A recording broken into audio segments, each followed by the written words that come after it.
Hello, you beautiful people. Welcome to this episode of Remaking Great Shows Sounds Like a Good Idea Until You Realize That You Also Have to Be Funny. I am 99.9% sure that every single British person watching this has watched The Inbetweeners at some point. And if you're someone that hasn't watched it, then I actually don't like recommending shows or films to people, because then if they don't like it, their entire image of me changes. Because you look at someone differently if you know that they watch and enjoy bad films. One bad suggestion and they'll never trust anything you recommend ever again. And that counts for movies, music, games, even if someone likes a terrible meme. If you mess up in even one of these areas, people are less likely to trust anything you recommend. Like as soon as someone says to me that they enjoy Tall Girl or After, then just don't talk to me ever again, please. You aren't human at that point. But either way, for me and a lot of other people, this show is hilarious and is easy to relate to when in secondary school or college. The basic gist of the show is basically a group of guys, Will, Simon, Jay and Neil, who are awkward as frick. Feisty one you are! Why are you talking like that? It was Yoda from Star Wars. It's the same impression I was doing on the coach for about an hour. Oh, was that what that was? Oh, good. I thought you might, have a problem. Bullied by everyone. You lot are such saddos. And basically just get into a bunch of shit. Hello? Who's that? Oh, God! There were 3 seasons, 2 movies for some reason, and I still don't really know my feelings towards them, and all was good. We had fun, it's a great show to put on every now and then. We were happy. And then America came in and saw the success of this show, and thought, oh well, the American version of The Office was such a worldwide hit, why don't we just do the exact same thing with this? So they tried it, and it's awful. We'll only watch the first episode today, because if I tried to make a video about the whole series, it would be hours long. But let's get into it. Me? Because you're standing closest to the door. What is that, a briefcase? It's a messenger bag. Oh, is it delivering the message my mom dressed me? It's like a miniature grown-up but full size. Stop it. And from the very first character interaction, we already have a problem. So you just watch that, yeah? Do you know anybody who talks like that? Do you know any group of people who interact with each other like this? Carly, give it. Give me the ball. You really think throwing a football will make a girl like you? Yeah, it makes her see him as an athlete. It's subliminal advertising. It's the opposite of subliminal, actually. It's true. It's liminal. Not a word. You know we don't like you, right? So let's compare it to when Will gets bullied for his briefcase and badge in the original series. And yes, there's going to be a lot of comparing between the two, obviously. Oh, hello, Will! Yes, very nice, thank you. Nice badge, dickhead. Lovely, fantastic. You must be, what, year 8? Ooh, I'm Will. I've got the Spacker badge. Spacker? Super, that's not even on the badge, so... Briefcase wanker. There's a baggage-themed insult. Thanks, Mum. Thanks a bunch. Much more realistic, many more funny. And another issue that has hit me already, you know Mr. Gilbert from the British version? The gigantic, terrifyingly intimidating man. Say my name properly. Mr. Gilbert. Say thank you. Thank you. Say thank you, Mr. Gilbert. Thank you, Mr. Gilbert. Better. We all had teachers that terrified us, and he is the embodiment of that, making it more relatable. And let's see the American version of this behemoth. It was your face, I bet. You do have one of those faces that just makes people wanna... Boom. What? Get to class!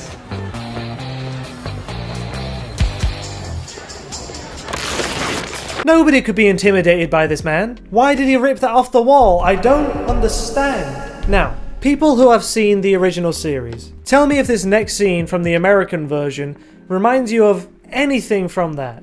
It was nice to be somewhere you could have it by throwing a football.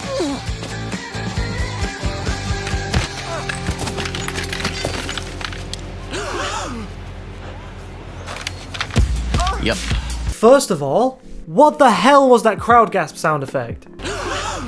Which happened a few seconds after the incident, which leaves an awkward gap, and it isn't mixed properly, so it sounds super weird, and nobody is even freaking gasping.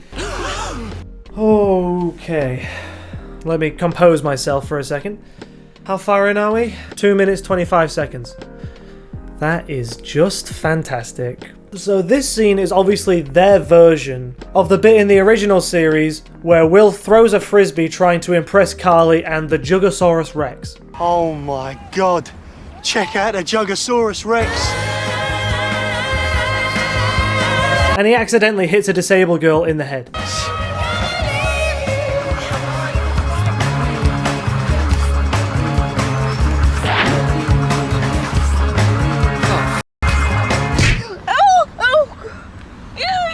Oh my god, I'm sorry. He is then chased out of the park by a group of guys because they think he was trying to steal the frisbee. I've got a frisbee! Which is believable. You would likely get chased for that, and people will hate you, making it more realistic and therefore more humorous. And what happens to Will in the American version of this?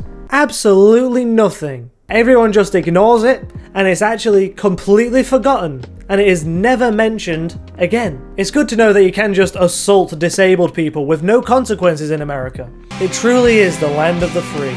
And in this next scene, the toilets don't have any doors on them in order to discourage drug use. Especially the toilets, which have no doors on them to discourage drug use. Is that real? Do some schools in America actually do this? We had people doing drugs and that in the bathroom at our schools, and that never happened. And then something that, going into this, I didn't even realize would be a thing, but the bullies are obviously jocks, aka the least intimidating looking bullies known to man.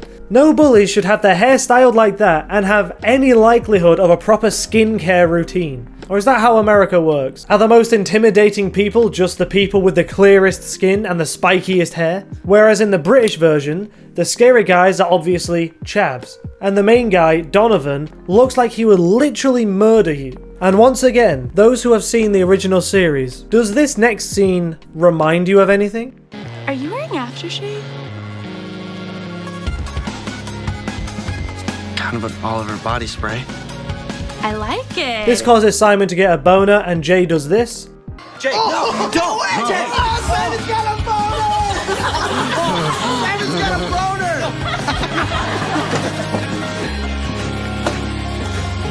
Just kidding, man. That's right, it's the exact same joke done in the original series. Hang on, you haven't actually got a stalk on, have you? Oh my god, he's got a boner. Jake, please. Oi! Simon's got a boner! No, let's have a look. Boner. Wait, don't be shy. Come on, let's have a look. Show us your boner. Except, in the original series, it became a bit of a running joke, as later in the episode, they all go to the pub, and everyone calls him Boner. Boner! Boner! Boner! Good start. Boner! I'm going to find Carly. Boner! Whereas, in the American version, once again, they completely forget about this event. And in school, if this happened, you would be bullied for the rest of your existence. You'd run into classmates 30 or 40 years later, and they'll still introduce you to people as Boner. But it's here that you start to see one of the main issues with this show. They keep just trying to copy the jokes from the British Inbetweeners and force them into an American setting, which simply does not work. British humour and American humour are very different, and obviously the prime example of this is The Office. The Office was originally a British show, and then Americans Americanized it, and it worked because they changed it and they made their own jokes. You can even tell just from the visuals. The English version of The Office is a lot darker and frankly depressing, because England is a cold and depressing place. But the American version is a lot brighter and the characters are more exaggerated because that's the American way of thinking. In America, you are told that you can be whatever you want when you grow up. Here, we are told to not get your hopes up and to aim for something more realistic. And visually, the same thing is happening here. The British version looks a lot more murky, more overcast, and the American one is brighter with actual colour. The attempts at copying the original jokes, even though they were done perfectly in the original, is so stupid. And even when they try and make their own jokes, it just doesn't work. Here's the clip from the original series where we see their reaction to seeing Will's mum for the first time. Well, if she's my mum, no. But if she wasn't? She is though, so... No, but what he's saying is, if she wasn't your mum, would you fuck her? Oh, are we still doing this? So you would fuck her? No. Look, I just want to know, if you get down between her legs, spread them. Can we please stop talking about my mother's vagina? It doesn't feel like it drags on at all. It actually sounds like a conversation that would happen. Because, and I'll be the first to admit it, guys are weird as fuck. But whatever, it works. And here's the American version. Yeah, I'd renub her in a second. I'm not gonna ask what that means. Renub is boner backwards. I'd literally renub her so hard that my penis would be pushed back into my body. Thanks. Renob. A team of writers, a group of professionals got into a room and thought, what do the youth say these days? Renob sounds like a slang word that might exist. Yes, how extraordinarily clever. I don't know why the American writers became British for that, but that's the backstory we're going with. And Renob, were they trying to start something? Did they think that after seeing this show, people would think that Renob was a funny thing to say? Imagine you were walking down the street and you overheard someone say, "Oh, I would Renob them so hard." You would be so confused and more than likely become actively violent. But credit where credit is due, sometimes the jokes work. I say sometimes, but I only have one example of an original joke in this episode that I kind of liked. Yes.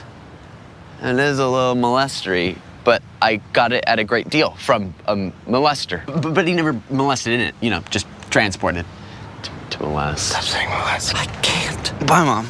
It got a mild, just a little bit of a mild gust of nose exhale. At least it was kind of funny until they did this. That was flawless. Guys, molester. You should have just left it alone. It would have been an alright joke if you didn't do that. That sapped all the comedy out of it. Because that just leaves the audience like, yeah, we get it. Molester. In this episode, they skip school and try to buy alcohol. That's right, they're combining the plots of multiple episodes into a single episode. That's how bad they seem to be at creating their own stories. And they pretty much copied this scene word for word. Here's the original one. Yes. I am a man who has recently bought a house in the local area, and I'm having a housewarming party to which I'll be inviting a lot of the local adults. To hence the crisps. And here's the American one.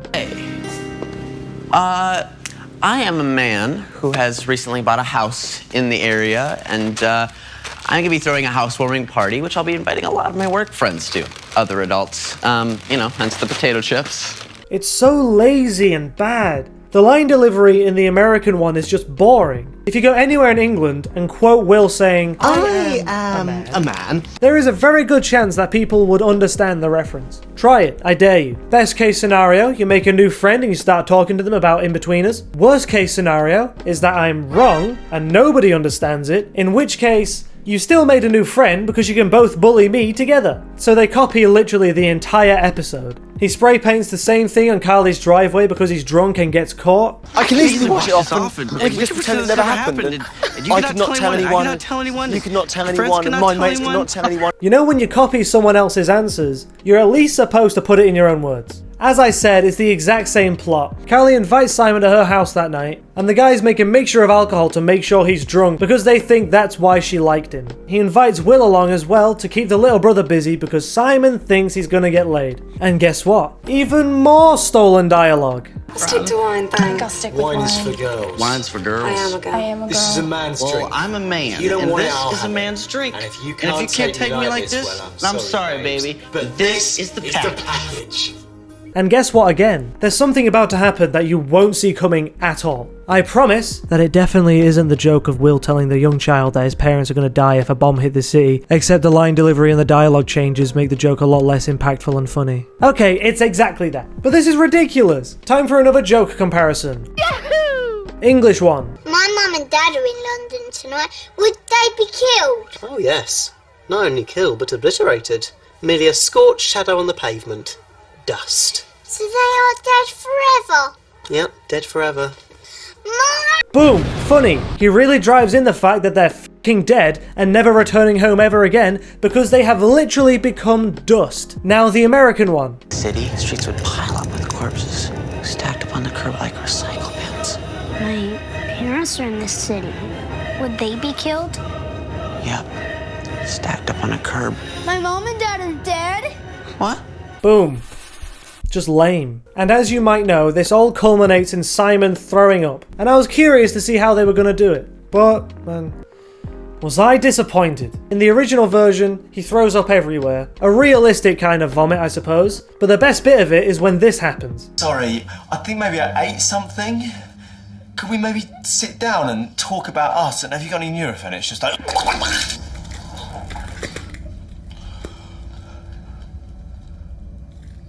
Oh dear.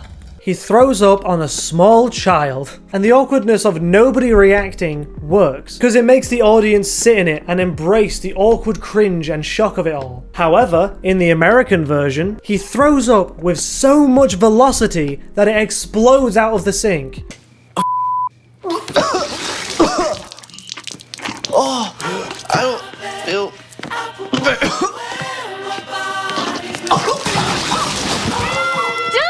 That is just not healthy at all. And when it comes to throwing up on the little boy, I want you to look at the sheer speed and velocity of which this puke flies out of this man's mouth. Maybe we could just sit down and we could talk about us and...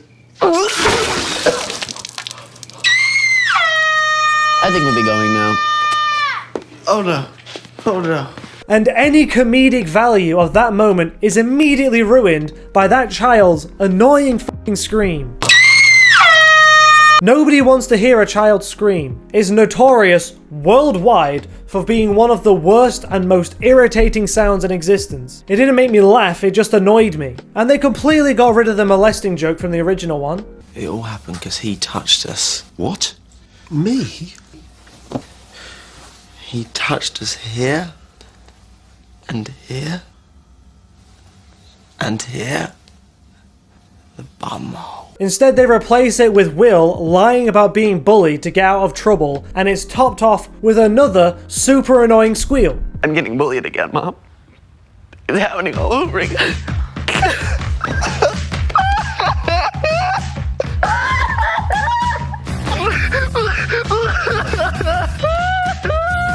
Taking away any comedy and realism and just leaving me annoyed and hating the character. And this episode ends with a really weird montage thing of them having a water fight when cleaning the driveway for some reason. Again, I don't really know anything about American lifestyles, so I'm going to assume that you guys just hang around with amazing skin and spiky hair and have water fights all the time. And that sounds incredible. I'm jealous. But that is the end of episode 1 of the American Inbetweeners, and my god, wasn't it something to behold. I mean, it truly is pointless. Stealing all the jokes and dialogue, but doing it in the worst and laziest way possible. But I'm going to end the video there for today. Thank you so much for watching. Please like this video and subscribe to the channel. It really does mean a lot to me, and I very much appreciate it. And if you do, then guess who's going to get a real good re-nobbing tonight? Yeah. Not me. I don't know about you, but someone is gonna really... Yeah. Have a great day.